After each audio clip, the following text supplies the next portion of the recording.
You understand? So you living in a bubble is preventing you in a sense by having this whole negative concept of love, and it's somewhat creating a barrier for you to truly engage in a good, healthy relationship, because your whole concept of love is that everybody is the same and everybody's going to hurt you.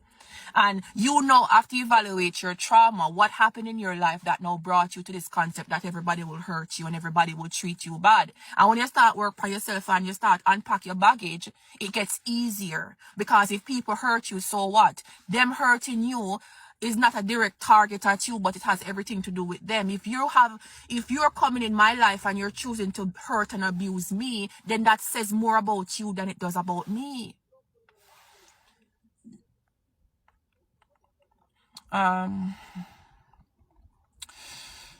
Communication also backfire. That's why, going back to saying, Mrs., are you dating somebody that is emotionally intelligent, emotionally mature? If you're dating an emotionally mature person, then they should be able to communicate with you appropriately. Well, you see, the thing about it, Michi, it really depends, on what you're saying. Some of us are stubborn about, because when it comes to boundary, if I have a boundary and I say if a man disrespect me and cheat on me, I'm done, it doesn't necessarily mean that I'm stubborn. It just means that's my non-negotiable. And my non-negotiable says that I refuse to allow somebody that cheats on me to come back in my bedroom. To each his own. I draw my non-negotiable. Everybody has their own non-negotiable. It's not necessarily that I'm stubborn in my ways. It just means that I want what I want and I need what I need.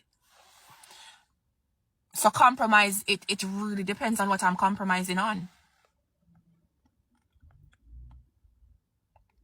I was very stubborn. I never listened. I have to work on myself. Definitely, we're all a work in progress. Nobody is not perfect.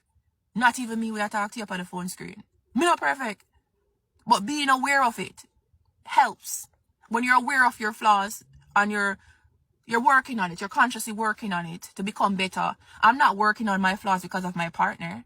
Because at the end of the day, you might think, you go up on a healing journey to be better for your man or your woman, and the same man we are trying to be better for, it might not work out. Be better for yourself.